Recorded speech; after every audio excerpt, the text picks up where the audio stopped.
1년 중 12월이 우리 모두에게 특별한 이유가 무엇입니까? 12월에는 성탄절이 있기 때문이 아닌가 생각합니다. 사실 해마다 세상에 태어나는 아기들은 아주 많습니다. 2022년 통계청 발표에 따르면 대한민국에서 태어난 신생아 수는 24만 9천 명이었습니다. 같은 해 미국에서 태어난 아이들은 366만 1220명이었습니다. 그러면 조금 더 전 세계로 확대해 보면 2022년 한 해 동안 전 세계에서 태어난 아기들은 몇 명쯤 되었을 것 같습니까? 맞히시는 분에게는 상품을 걸어볼까요? 여러분 한번 생각해 보세요. 전 세계적으로 한 해에 몇 명 정도의 아기가 태어났을까요?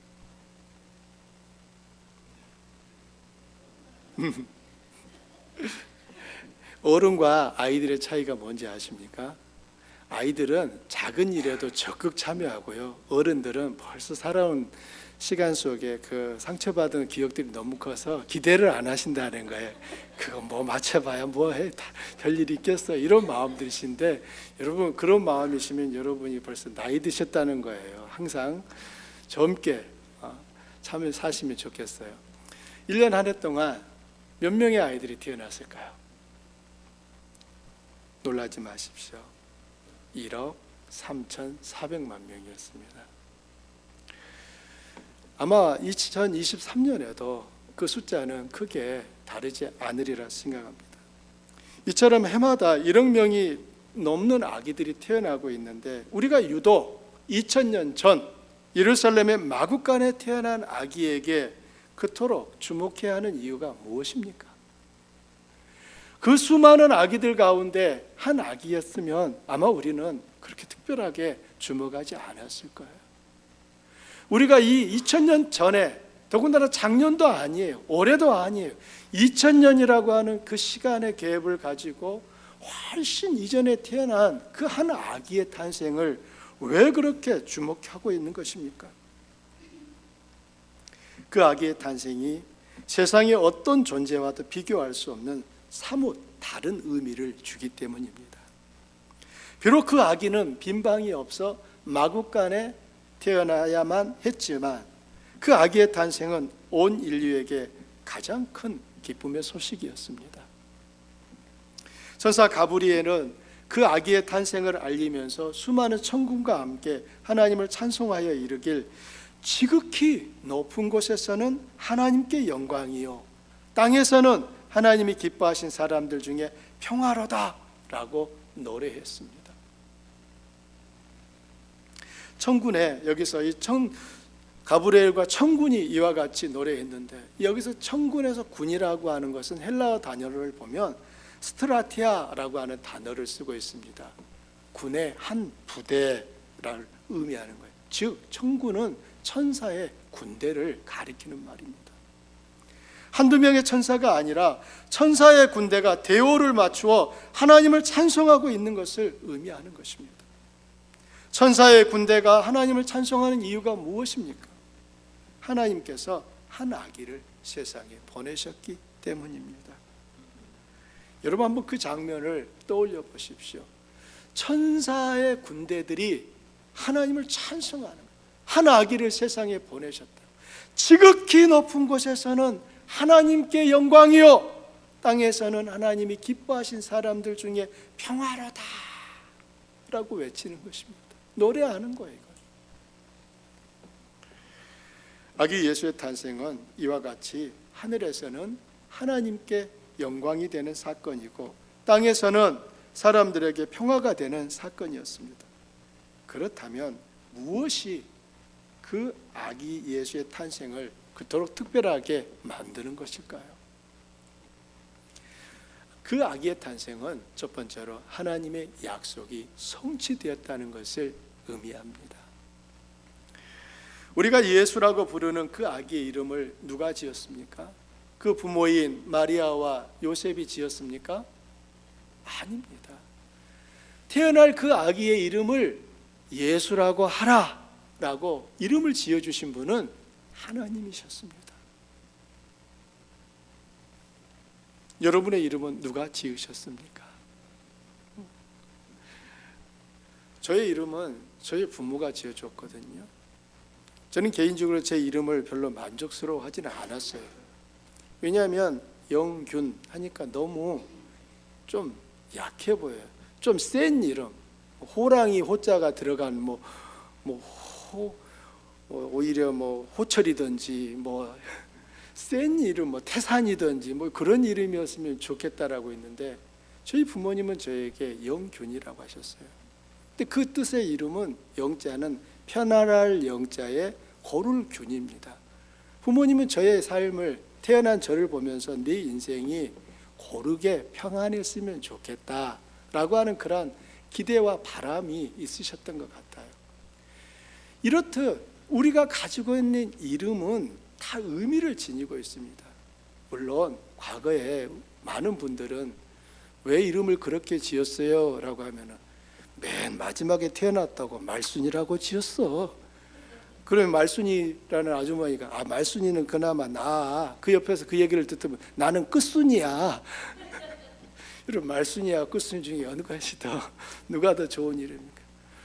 옛날 이름을 보면은 자자가 또 많이 들어갔잖아요. 미자도 여기 계시지만 영자도 있고 순자도 있고 아무튼 자자도 많이 들어갔다.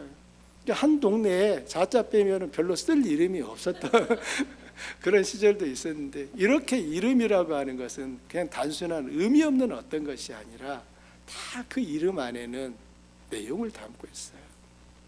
하나님이 태어날 아기의 이름을 예수라고 지으실 때는 그 아기에게 기대하는 바가 있었다는 것입니다. 그렇다면 우리는 예수라고 하는 그 이름의 뜻이 무엇인지를 확인해 봐야 되지 않겠습니까? 여러분 이미 알고 계실 텐데요, 예수라고 하는 그 뜻은 구원자라는 의미예요. 구원자예요. 여호와께서 우리를 구원하신다라고 하는 그 뜻이 구약의 히브리어로 여호수아입니다. 이 여호수아를 헬라어로 바꿔놓은 이름이 예수인 거예요. 즉 여호와께서 구원하신다, 구원자, 이 의미가 예수라는 뜻인 것입니다. 그렇다면 예수라는 이 아기는 그가 바로 자기 백성을 구원할 자다라고 하는 표시였습니다. 예수님의 탄생은 세상을 구원하시겠다는 하나님의 약속이 마침내 성취된 것이었습니다. 창조 때부터 구원자를 보내시겠다고 하신 하나님의 약속이 있었습니다. 여러분 언제부터 하나님이 그 약속을 하셨다고요? 창조 때. 창세기에 보면 에덴 동산에서 하나님이 그 약속을 하십니다. 인류의 조상이었던 아담과 하와가 범죄함으로 인하여 멸망하게 되었을 때, 그때 하나님은 너희들을 구원할 자가 올 것이다 라고 하는 약속을 주셨습니다. 그 약속이 바로 창세기 3장 15절에 나옵니다. 맨 첫 번째 약속이라고 해서 원시복음이라고도 부르거든요. 이 말씀 우리 함께 읽어보실까요? 창세기 3장 15절입니다. 내가 너로 여자와 원수가 되게 하고 내 후손도 여자의 후손과 원수가 되게 하리니 여자의 후손은 내 머리를 상하게 할 것이요 너는 그의 발꿈치를 상하게 할 것이니라. 여기서 너라고 하는 것은 뱀을 말하거든요. 즉 사탄이 뱀으로 변장한 거 아닙니까? 이때 하나님이 사탄에게 하는 말이에요. 여자의 후손이 뱀의 머리, 사탄 너의 머리를 박살낼 거다 라고 하는 그 예언을 하십니다. 여기서 말하는 뱀의 머리를 상하게 할 여자의 후손이 바로 예수님입니다. 이 약속은 인류의 역사가 시작하는 시점에 주어졌고 역사가 점점 진행되어 갈수록 성취의 때도 가까워졌습니다. 마침내 로마가 세계를 다스리고 있던 그때 하나님은 이 약속을 이루기 위해 갈릴리에 사는 요셉과 마리아라고 하는 이 두 사람을 유대 지역의 베들레헴까지 가도록 보냅니다. 로마 황제가 호적하시오 라고 하는 명령을 내렸고 그 명령을 따라 나사렛에 살던 그들은 먼 거리를 걸어서 이동을 해야만 했던 것입니다. 여러분 생각해 보십시오. 로마 황제에 호적하라고 하는 명령이 없었다면 굳이 이제 임신하여서 곧 아기를 낳을 때가 다가온 이 임산부가 그 먼 거리를 걸어서 저 남쪽에 있는 작은 산골 마을까지 갈 생각을 했겠습니까? 아마 그런 일이 없을 거예요. 우리가 본능적으로 출산할 때가 가까우면 어떻게 합니까? 더 몸을 조심하게 다루고 보호하려고 하지 않습니까? 가는 길에 무슨 일이 어떻게 일어날지 모르는데, 지금처럼 법이 있는 때가 아니잖아요. 힘센 사람이 왕이잖아요. 가다가 도적이라도 만나면, 강도라도 만나면 어떻게 될지 모르잖아요. 그 길이 지금처럼 아스팔트로 포장되어 있는 길도 아니잖아요. 모든 것이 가기에는 쉽지 않은 그런 상황에서 그들이 베들레헴까지 가야만 했던 것은 로마 황제의 호적하라는 명령이었습니다. 호적령이었다는 거예요. 하나님께서 로마 황제의 그 명령을 사용하셔서 하나님이 이루고자 하시는 메시아의 탄생을 이루시는 것을 우리는 볼 수 있습니다. 지금도 하나님의 계획과 섭리는 계속되고 있음을 믿으시기 바랍니다. 하나님의 역사는 2000년 전에 그때 종료된 게 아닙니다. 지금도 하나님은 우리 가운데 함께 하시고 우리 삶을 이루어가고 계신 줄 믿습니다. 세상에 비록 난리 소문이 있고 여기저기 전쟁의 소식이 들려오지만 그 가운데서도 하나님은 세상을 향한 그분의 선하신 뜻을 이루어가고 계심을 믿으시기 바랍니다. 많은 분들이 이런 말하죠. 아니, 하나님이 계시면 왜 전쟁이 빨리 안 끝나는 거예요? 왜 하나님이 계시면 전쟁이 일어나지 않도록 막아주지 않으시는 거예요? 왜 하나님이 계시면 어린 그 아이들이, 아무 죄 없어 보이는 그 아이들이 죽도록 내버려둔단 말이요? 이런 마음의 불편함들이 사실 있습니다. 우리들 역시 그런 불편함의 한 대목을 가지고 있어요. 그러나 여러분, 내가 이해할 수 없는 그 일들이 일어난다고 해서 하나님이 아니 계신 게 아니라는 것입니다. 우리는 과학이 발달하면서 지구가 자전 돌고 있다는 사실을, 태양을 돌고 있다는 것을 알고 있습니다. 여러분, 지구가 돌 때 소리가 날까요? 안 날까요? 안 날까요? 개미가 걸어갈 때 소리가 날까요? 안 날까요? 자, 지구는 소리가 안 나고 개미는 소리가 난다라고 하는 지금 두 의견으로 갈라지고 있는데요. 자, 늘 지혜로우신 우리 이명재 형제님에게 여쭤봅니다. 어떻게 생각하십니까? 지구가 돌아요, 소리가 납니까? 자, 좀 어렵습니까? 그러면 쉬운 줄. 자, 개미가 걸어갈 때는 소리가 날까요?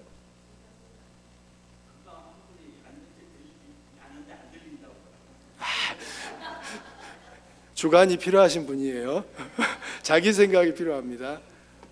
놀랍게도 과학자들은 지구가 돌 때도 소리가 나고 개미가 걸을 때에도 소리가 난다고 밝혀냈습니다. 여러분 들으십니까? 여러분, 지구가 도는 소리가 어마어마하게 클 겁니다.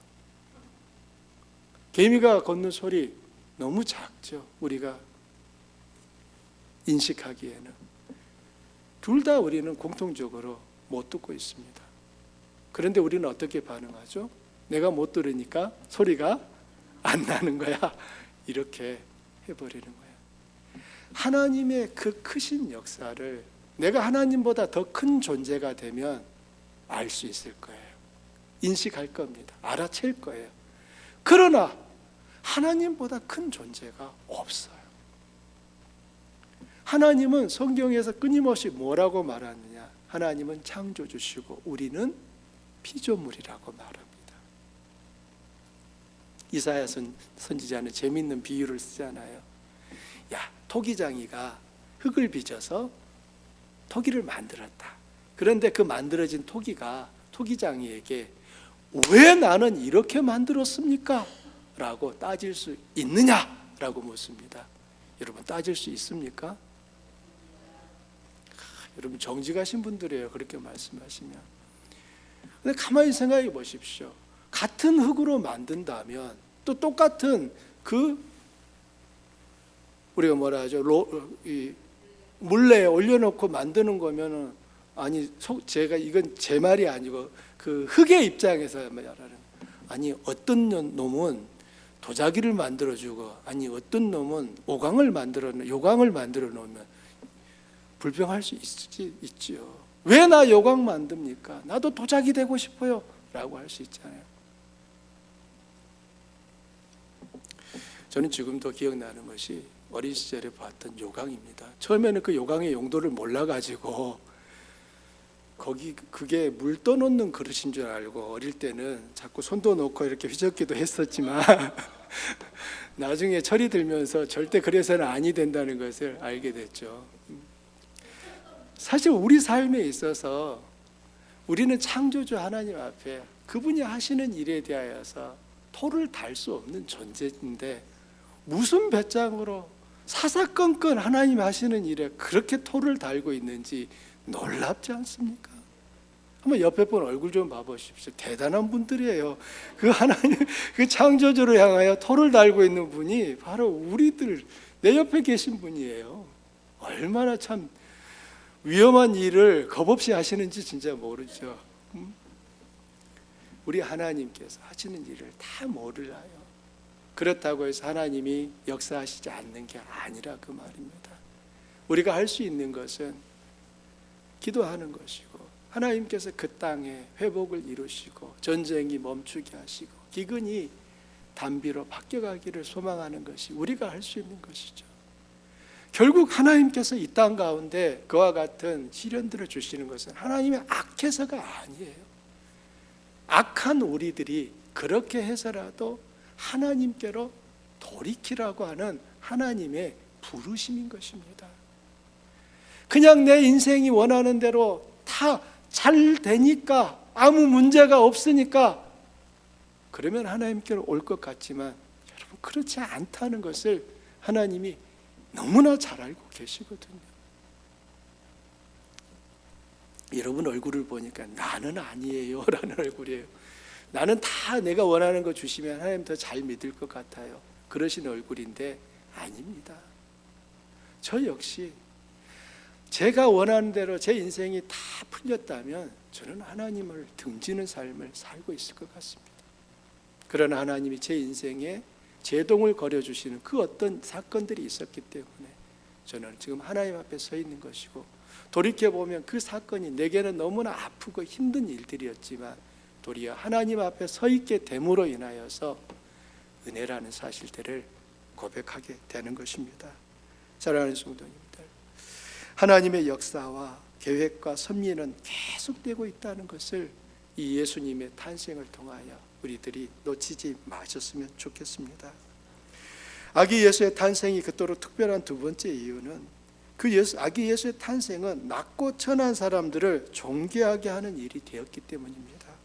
메시아의 탄생 소식을 가장 먼저 듣게 된 사람들이 누구죠? 로마 제국을 다스리고 있는 황제였습니까? 아니면 팔레스타인 그 유대 땅을 다스리고 있는 헤롯 왕이었습니까? 예루살렘의 대제사장이었습니까? 아닙니다.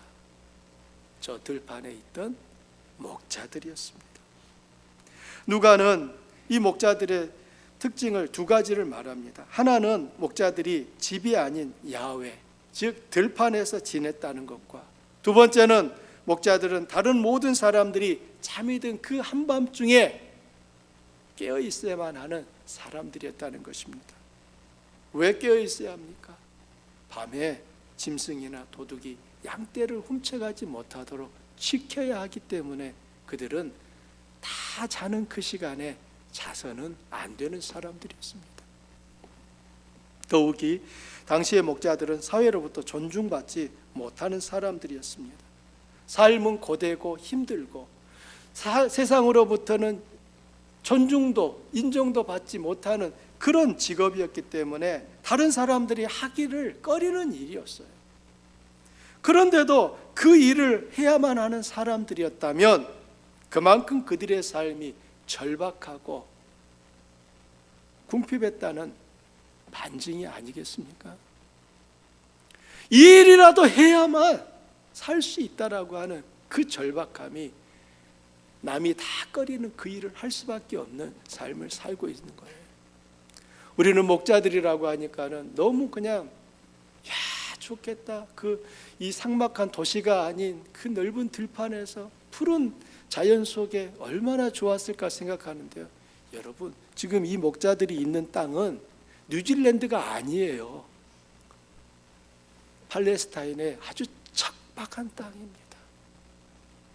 비도 잘 내리지 않는 그 땅에 한밤중에는 기온이 영하로 내려가고 낮에는 그냥 50도 이상으로 올라가는 그 뜨거운 그 광야에서의 삶을 살아야 되는 것이 목자들이었단 말이에요.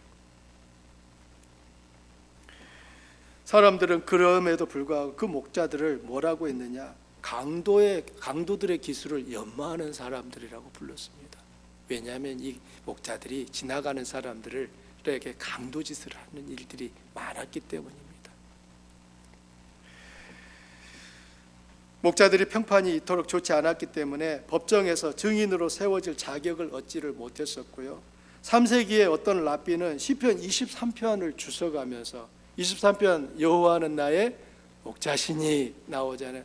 그 23편을 주워가면서 목자들을 뭐라고 말했느냐? 세상에서 목자들의 직업보다 무시받는 직업은 없다라고 말할 정도였습니다. 그러므로 우리들이 그냥 목자들을 하게 되면 참 푸른 자연에서 양떼를 돌보면서 룰루랄라 하는 정말 스트레스 안 받는 그런 사람들이었겠구나라고 할 수가 없다는 거예요. 탈무드와 이 미시나라고 하는 책에 보면 목자들을 세리, 도박꾼과 함께 신용할 수 없는 사람들 목록에 그 목자들이 올라와 있다는 사실입니다. 이처럼 목자들은 긍정적인 평가가 아닌 부정적인 평가를 받는 사람들이었습니다. 그런데 놀라운 점은 하나님은 그런 목자들에게 구주가 탄생하는 소식을 가장 먼저 알려주셨고 베들레헴에서 구주가 탄생하는 장면을 가장 먼저 목격하게 하셨다는 것입니다. 심지어 동방박사들보다도 먼저 아기 예수를 만났습니다. 우리가 이 부분에서 우리 오해를 좀 풀어야 돼요. 우리가 크리스마스 카드에 보면 동방박사와 목자들이 함께 그 아기 예수를 보면서 경배하고 있는 장면들을 많이 보지 않습니까? 그래서 우리는 예수님 태어났을 때 그 자리에 목자들하고 동방박사들이 같이 있었구나 라고 생각할 수 있는데 여러분 그거 아닙니다. 목자들이 먼저 왔어요. 목자들이 아기 예수를 만난 곳은 마구간이었습니다. 동방박사들이 예수님을 만난 곳은 어디였습니까? 마구간이 아니었어요. 어느 집이었어요. 즉 요셉과 마리아가 마구간에서 방으로 옮긴 후에 이 동방박사들은 아기 예수를 경배했던 거예요. 그렇다면 성경에 나오는 이 아기 예수의 탄생의 최초의 목격자들은 목자들이라는 것을 알 수 있습니다. 그럼 우리의 의문은 점점 깊어집니다. 왜 하나님께서는 그토록 중요한 메시아 탄생의 소식을 그 사회로부터 천대받고 신용이 없다라고 부정적인 평가를 받고 있는 그 목자들에게 알려주셨느냐 하는 것입니다.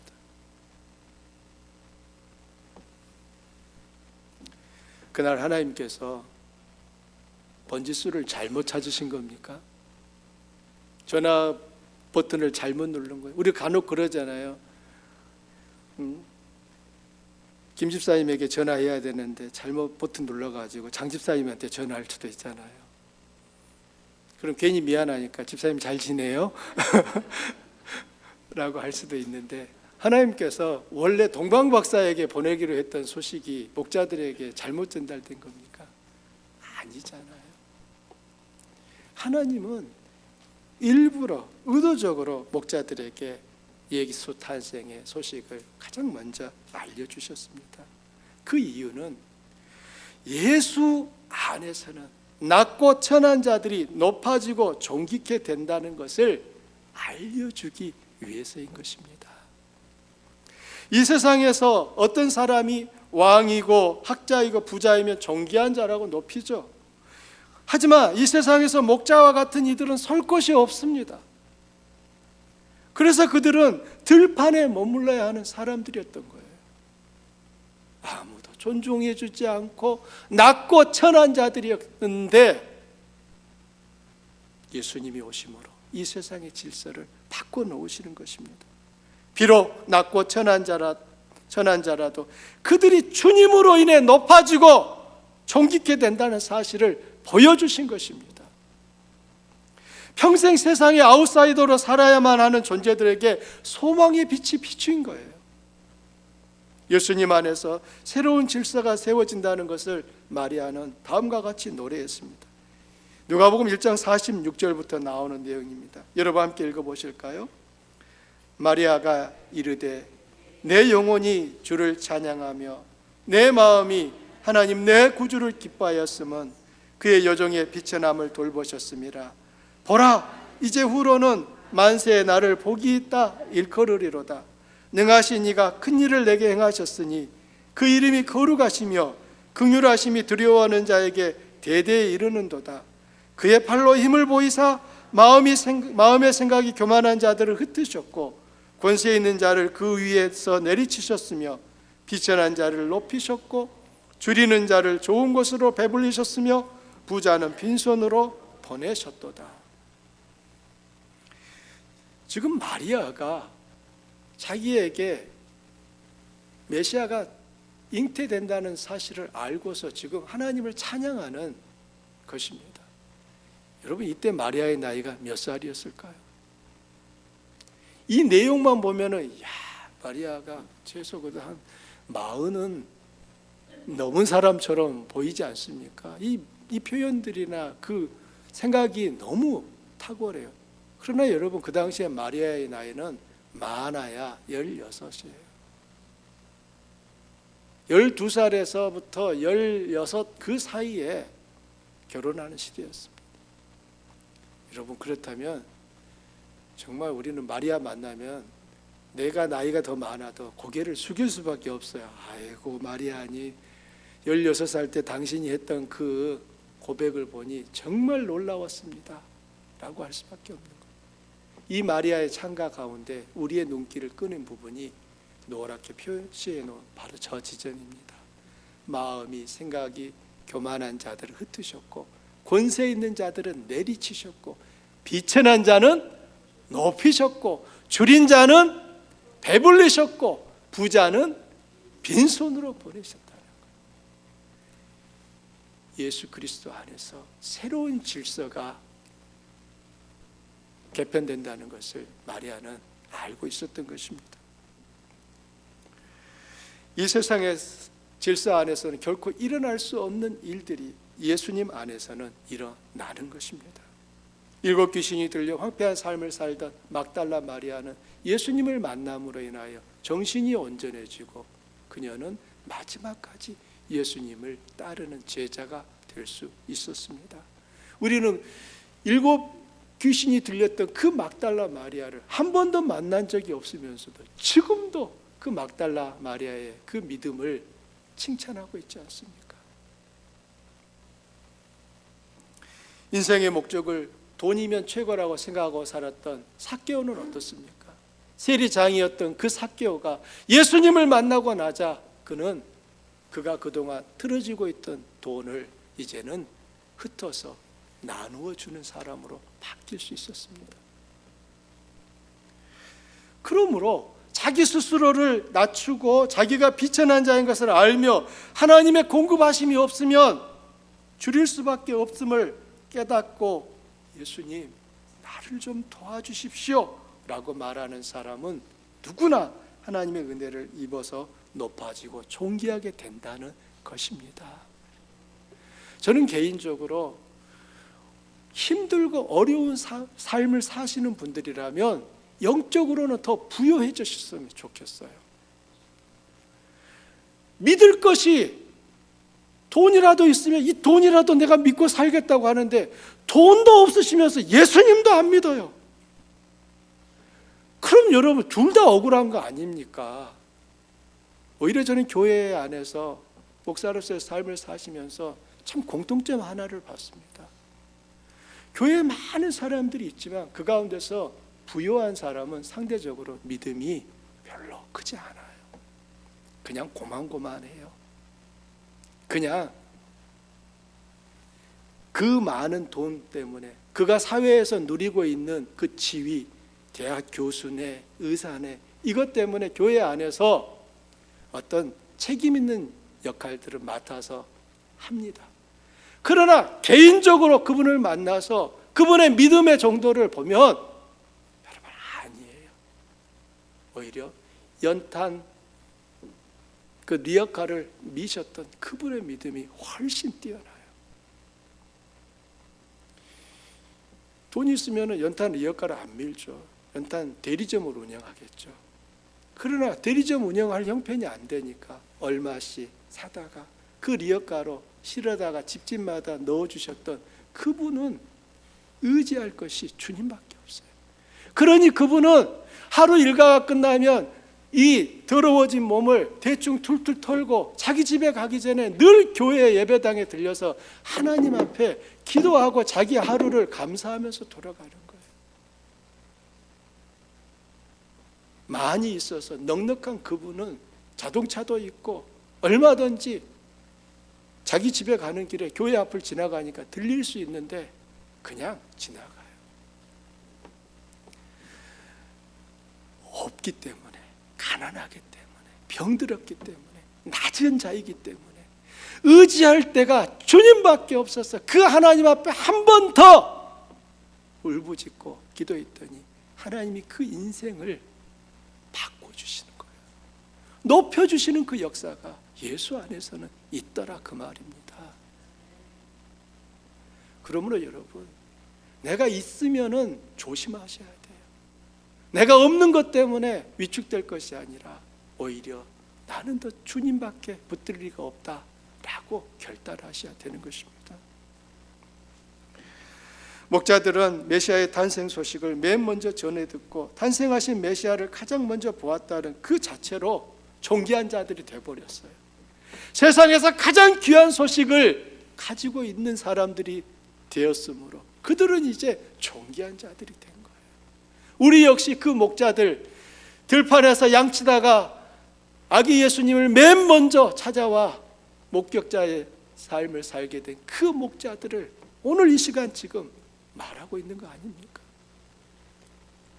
사랑하는 여러분, 주님 안에 있는 사람이 복 있는 자고 주님을 믿고 따르는 사람이 바른 길을 걷는 사람입니다. 주님이 없는 성공, 주님이 없는 영광, 주님이 없는 부귀는 자신을 지키지도 못하고 죽음으로부터 살려내지도 못합니다. 우리 모두 주님 안에 있음을 기뻐하며 감사하십시다. 그 메시아를 내가 알고 있고 그분을 따르고 경배하고 있음이 얼마나 크고 놀라운 일인지 더욱 깨닫고 감격하는 은혜가 있기를 축원합니다. 그 아기가 특별한 이유는 셋째로 우리를 위한 구주시기 때문입니다. 천사가 목자에게 하는 말을 주목해 보십시오. 10절입니다. 천사가 이르되 무서워하지 말라. 보라, 내가 온 백성에게 미칠 큰 기쁨의 좋은 소식을 너희에게 전하노라. 오늘 다윗의 동네에 너희를 위하여 구주가 나셨으니 곧 그리스도 주시니라. 여기서 우리는 예수님의 탄생을 알리는 마태의 기록과 누가의 기록이 조금 다른 것을 봅니다. 마태는 동방박사들의 입을 빌어서 예수님을 유대인의 왕으로 고백합니다. 그런데 누가는 어떻습니까? 천사들의 입술을 빌어서 예수님을 메시아, 주, 구주로 밝히고 있는 것입니다. 그럼 이제 이런 생각이 듭니다. 아니, 마태의 증언과 누가의 증언이 서로 다르잖아요. 성경이 틀린 것입니까? 라고 생각할 수 있습니다. 여러분 어떻게 생각하십니까? 성경이 지금 잘못 쓴 겁니까? 그렇지 않습니다. 마태가 예수님에 대하여서 본바를 썼고 누가는 누가가 본바를 썼는데 둘 다 사실입니다. 그러므로 우리는 마태의 증언과 누가의 증언이 서로 다르다, 이거 잘못됐네, 이렇게 접근하실 것이 아니라 마태와 누가의 증언을 보완하여서 예수님이 왕이시며 메시아이시고 구주시다는 사실까지 나아가셔야 되는 것입니다. 메시아 주라고 하는 이 부분을 헬라어 성경에 보면 크리스토스 큐리오스라고 표기를 하는데요. 이런 식의 연결 방식은 신약의 어떤 다른 본문에서도 찾을 수가 없습니다. 이 크리스토스는 하나님의 기름 부음 받은 자라는 의미고요. 주 큐리오스는 영어 표현으로 YHWH 야훼를 의미하는 말입니다. 하나님의 이름을 야훼라고 부를 수 없으니까 그 대신 주 아도나이라고 불렀던 거예요. 놀라운 사실은 구약 성경에서는 하나님께만 적용됐던 그 칭호들이 지금 이제 태어난 아기 예수님을 부르는 칭호가 되고 있다는 사실입니다. 누가가 지금 무엇을 말하고 싶은 거죠? 이 아기 예수가 바로 하나님이시라는 거예요. 이 아기 예수가 바로 하나님의 아들이시고, 이 아기 예수가 바로 메시아시고, 이 아기 예수가 바로 주 구주라는 사실을 우리에게 말하고 있는 것입니다.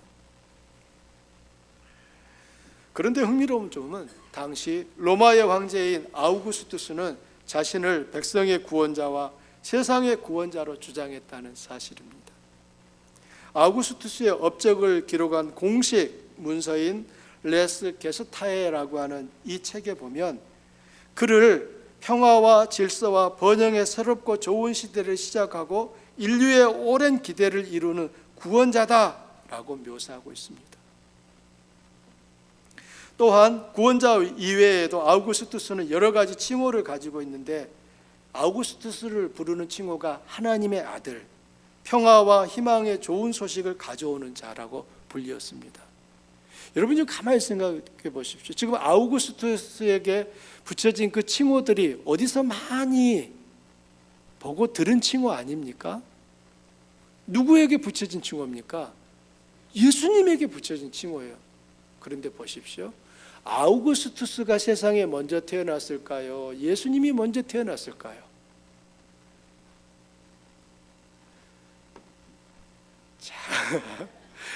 자, 또 어른인식 표시를 또 내시는데요. 대답을 또 안 하시죠.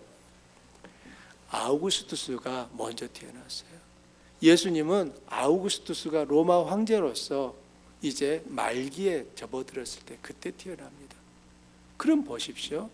지금 로마 황제를 향하여 불렀던 그 칭호들, 하나님의 아들, 평화와 좋은 소식을 가져오는 자, 또 구원자, 이런 표현들이 지금 예수에게 의도적으로 돌려지고 있다는 것을 우리는 아셔야 합니다.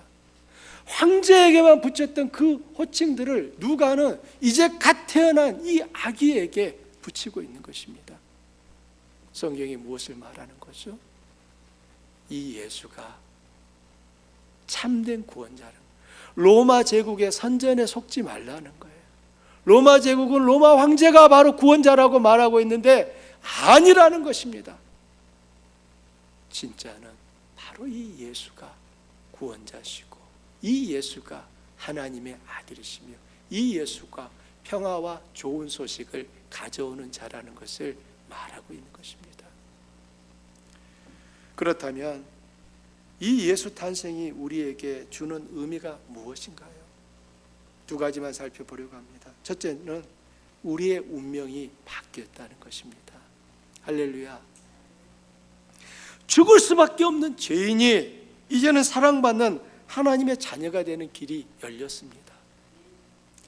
더 이상 심판과 정죄가 아니라 하나님의 나라에 참여하는 영광과 은혜를 누리게 되었습니다.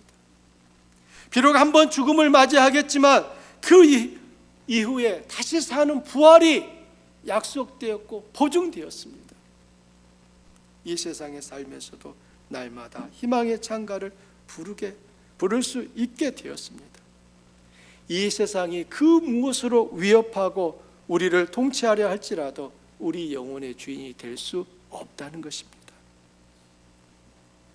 이 모든 일이 누구에게 일어났습니까? 예수를 믿는 자라면 누구에게나 일어나는 일이 되었다는 것입니다. 그러므로 예수님의 탄생이 우리의 운명을 바꿔놓은 거예요. 여러분과 저도 이 약속의 수혜자 중 한 사람인 것을 잊지 마시기 바랍니다. 그러나 하나님이 이와 같이 구원의 길로 예수님을 세상에 보내셨는데도 예수님을 믿지 않고 거부한다면 여러분 그 자체로 하나님을 모욕하는 것이며 하나님이 하신 그 모든 일을 부정하는 것이 되는 것입니다.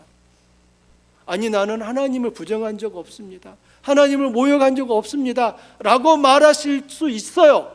그러나 하나님께서 예수 그리스도를 이 땅에 보내시면서 그 예수 안에서 이루실 모든 약속을 보여주셨는데도 그 예수를 여전히 거부하고 있다면, 믿지 않는다면 그 분이 바로 하나님을 모독하는 자인 것입니다. 결코 용서받을 수 없는 죄를 짓고 있는 거예요. 이 점에서 예수님은 어떤 사람에게는 생명의 길이지만 어떤 사람에게는 멸망의 길이 되는 것입니다. 예수님이 어떤 사람에게는 생명의 길이 되겠습니까? 그분을 믿는 자에게는. 그러나 어떤 사람에게는 예수님이 멸망의 길이 되겠습니까? 믿지 않는 자인 거예요. 예수 탄생이 우리에게 주는 두 번째 의미는 우리가 하나님의 가족이 되었다는 것입니다. 어느 가정에나 아버지가 있고 자녀들이 있습니다. 이제 우리는 하나님을 아버지라 부르는 인생을 살게 되었습니다. 그리고 살고 있습니다. 여러분 생각해 보십시오. 창조주 하나님을 감히 아버지라고 부른다는 것이 얼마나 크고 놀라운 일인지요. 예수님의 탄생은 임마누엘, 하나님이 우리와 함께 하신다는 것을 일깨워 줍니다. 임마누엘의 의미가 하나님이 우리와 함께 하신다예요. 예수님이 사람이 되셔서 이 땅에 오셨고 사람으로 오신 그 예수께서 십자가에 달려 죽으심으로 이제는 예수를 믿는 자마다 누구든지 하나님의 가족이 되어서 아버지이신 그 하나님이 함께 하시는 인생을 살게 되었다는 것입니다. 우리 안에 예수님이 계신 것은 하나님이 우리와 함께 하심을 의미하는 것입니다. 사도 바울은 내가 그리스도와 함께 십자가에 못 박혔나니 그런즉 이제는 내가 사는 것이 아니요 오직 내 안에 그리스도께서 사시는 것이라고 말하고 있습니다. 여러분 안에 그리스도께서 사심을 기억하십시오. 이제 우리는 하나님을 떠날 수 없는 존재가 되었습니다. 설령 여러분이 극악한 죄를 짓는다 하더라도 여러분은 하나님과 영원히 묶여 있습니다. 임마누엘은 그런 것이에요. 하나님이 우리와 함께 하신다는 것은 단지 이론이 아니라 실제이며 우리의 삶이 주님과 연합되어 있음을 의미하는 것입니다. 우리들이 선을 행하며 살 때 하나님이 영광을 받으시고 우리가 악을 행하며 살 때 하나님이 모욕과 수치를 받으시는 이유는 우리와 하나님이 연합되어 있기 때문입니다. 말씀의 결론입니다.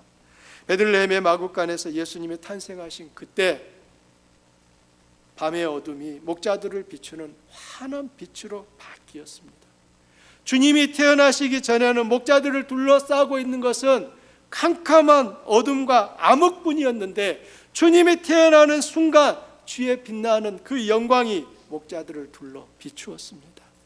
더 이상 목자들이 어둠 가운데 있지 않게 된 것입니다. 이 일은 하나님이 그곳에 계심을 보여주는 시각적 효과였습니다. 예수님의 탄생은 하나님이 우리와 함께 하시는 시작점이 되었습니다. 성탄절을 맞이하는 우리가 성탄절의 의미를 모른 채 마냥 분위기에 들떠 즐거워하는 세상 사람들과 같이 되지는 마시기를 바랍니다. 오히려 차분하게 우리를 위해 오신 예수님을 환영하고 감사하며 맞이하십시다. 아들을 세상에 보내신 성부 하나님의 크신 사랑에 그 은총에 감사와 찬양을 드립시다. 이 땅에 오셔서 우리를 대신하여 십자가에 달려 죽으심으로 구원을 완성하신 주님의 구원 역사를 믿음으로 받아들이시기를 바랍니다. 그리고 그분을 더욱 사랑하고 감사하며 즐거이 따르는 주안 가족들 되시기를 축복합니다. 우리 말씀을 생각하면서 함께 기도하는 시간을 갖겠습니다.